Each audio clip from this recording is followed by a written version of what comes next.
ముందు మీరు school time కంటే ఇంకొక 1 అవర్ ఎక్కువగా మానసికంగా సిద్ధంగా ఉండండి పనిచేస్తుందని. అలా పనిచేస్తేనే ఆరోగ్యంగా ఉంటారు, గుర్తుపెట్టుకోండి. లేకపోతే జబ్బులు తెచ్చుకుంటారు, నో డౌట్.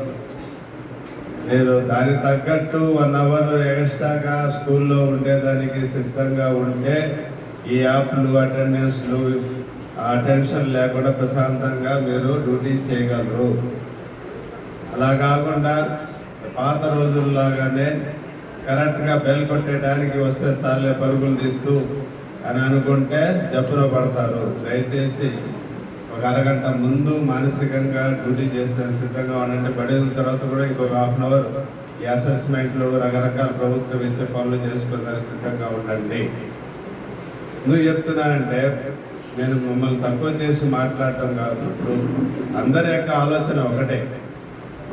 తక్కువ జీతాలు తీసుకునే ప్రైవేట్ స్కూల్స్ వాళ్ళు అద్భుతమైన రిజల్ట్ సాధిస్తున్నారు. మనకు ఇంత చేసి కూడా ఏం లేదనేది మనకుండే ప్రాక్టికల్ డిఫికల్ట్స్ 1,00,000 ఉన్నాయి. నాకు చిన్నప్పటి నుంచి నేను 19 ఏళ్ళ నుంచి చూస్తున్నాను ఉండే డిఫికల్టీస్.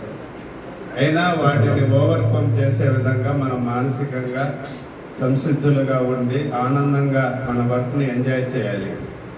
నన్ను చూసారో లేదు, నేను ఏ రోజు టెన్షన్ పడినా ఆనందంగా ఉంటాను. ఇప్పుడు 8:30, 8:45 కల్లా నేను ఫీల్డ్లో ఉంటాను. ఎటువంటి టెన్షన్ ఉండదు. అలాగనే మీరు కూడా ఆనందంగా మీ డ్యూటీని చేయాలని నేను ఉపాధ్యాయ దినోత్సవం నాడు అందరికీ చిన్న సలహా ఇస్తున్నాను. దయచేసి పాటిస్తారని ఆశిస్తున్నాను. ఇప్పుడు ఈ రోజులు తగ్గట్టు మనం పనిచేయాలి. అలాగే ఈరోజు మన అసలు ఈ గొప్ప గొప్ప వ్యక్తుల గురించి చదువుతుంటే అసలు ఆశ్చర్యం వేస్తుంది. ఒక అత్యంత పేద స్థితిలో ఉండేటువంటి ఒక విద్యార్థి తన జీవితం అంతా స్కాలర్షిప్ల మీద ఆధారపడి చదివి ఒక రాష్ట్రపతి స్థాయికి, ప్రపంచంలో అత్యంత ప్రతిభావంతుడైన ఒక వ్యక్తిగా ఆ పీరియడ్లో మోస్ట్ టాలెంటెడ్, మోస్ట్ జీనియస్గా ప్రఖ్యాతిగాంచినటువంటి మన సర్వేపల్లి రాధాకృష్ణన్ గురించి ఎంత చెప్పినా తక్కువే. ఎవరైనా ఒకటారా ఎంత గొప్ప వాళ్ళ గురించి కూడా మైనస్ మాట్లాడుతుంటారో అటువంటి వాళ్ళ గురించి మనం ఆలోచించాల్సిన అవసరం లేదు. వాళ్ళ చూపు ఎప్పుడూ నెగిటివ్గానే ఉంటుంది. శిష్యులు అతన్ని ఎంతగా ఆయన శిష్యులు ఇంపాక్ట్ చేశాడనేది ఆయన్ని పిల్లలందరూ గుర్రబండి లాగినప్పుడే అర్థమవుతుంది. ఆయన యొక్క పిల్లల్లో అతనికి ఉండేటువంటి ఇది అటువంటి స్పిరిట్ ప్రతి టీచరు పిల్లలతో ఆత్మీయంగా అనుబంధం పెంచుకోవాలి. నేను మొన్న అనుకోకుండా ఒక కొండాపురంకి వెళ్ళాను. నేను ఎప్పుడో ఏమో ఉన్నప్పుడు చెప్పిన మాటలు గుర్తు చేశాడు.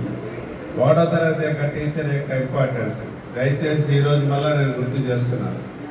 1వ తరగతి టీచర్లు, ఫస్ట్ క్లాస్ బోధించే టీచర్లు పిల్లల్ని ఇంపాక్ట్ చేస్తే వాళ్ళు ఆనందంగా స్కూల్ మీద ఇష్టం పెంచుకుంటారు.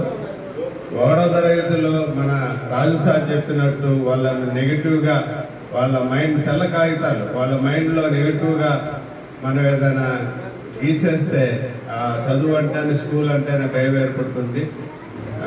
స్టార్టింగ్లోనే మనం వాళ్ళు పాజిటివ్ అప్రోచ్ ఏర్పడి స్కూల్ అంటే ఒక ఆనందంగా ఆడుకునే స్థలం లాగా, అందరూ హ్యాపీగా ఉండే ప్లేస్ లాగా. అప్పుడు టీచర్లు కూడా అలాగే ఉండాలి. అందరూ ఐకమత్యంగా ప్రాణంగా ఎప్పుడప్పుడు మనం ఫ్రెండ్లీగా స్కూల్లో గడుపుతాం, అనంత ఆత్మీయంగా ఉండాలి. ఆ విధంగా ఉంటూ స్కూల్ని అద్భుతంగా తయారు చేసుకుని ప్రతికూల పరిస్థితులు ఉన్నా మనం పిల్లల సంఖ్యను పెంచుకొని, ఇప్పుడు ఎగ్జాంపుల్ ఏం చెప్తున్నా, 100 మందికి నేను సింగిల్ టీచర్గా పనిచేసిన సందర్భాలు ఉంటాయి ఒకే రూమ్లో. దాన్ని మనం ఎనర్జెటిక్గా ఎదుర్కొన్నాం, భయపడలా. నేను 100 మందికి ఒక రూమ్లో చదువు చెప్పేసి అనుకోలే, ఎంతో ఆనందంగా ఎంజాయ్ చేసాం. అటువంటి ప్రతికూల పరిస్థితులు ఎదురైనా కూడా మనం ఆనందంగా దాన్ని ఫేస్ చేయాలి. భయపడుతూ ఏడుస్తూ టీచర్స్ తక్కువయ్యారు, నేనేం చేయలేదని మళ్ళా వస్తారు. కొన్ని రోజులు మనం కష్టపడితే మళ్ళీ మంచి రోజులు వస్తాయి. పిల్లల సంఖ్య తగ్గకుండా చూసుకోగలిగితే సరిపడా టీచర్స్ వచ్చే రోజుల్లో వస్తారు. కాబట్టి అందరూ ఇప్పుడు నాకు అర్బన్లో ఉండేటువంటి పరిస్థితులు తెలుసు. అయినా ఈ ప్రతికూల టీచర్స్ తక్కువ ఉన్న చాలామంది చాలా బాగా ప్రయత్నాలు చేసి పిల్లల్ని రప్పిస్తున్నారు. ఇంకా స్ట్రెంగ్త్ పెరుగుతూ ఉంది. ఇంకొక లాస్ట్ ఇయర్ కంటే ఇప్పుడు ఇంకొద్దిగా పెరిగింది స్ట్రెంగ్త్ కూడా. ఆ విధంగా కృషి చేసిన నేను తగ్గిపోతుంది అనుకున్నా, కానీ అందరూ చాలా బాగా పనిచేస్తున్నారు. ప్రతి టీచర్ ఈ విధంగా పిల్లల సంఖ్య పెంచేదానికి శాయశక్తుల ప్రయత్నం చేసేటువంటి ప్రతి ఉపాధ్యాయుడు కూడా ఒక ఆదర్శమే ఈ సొసైటీకి.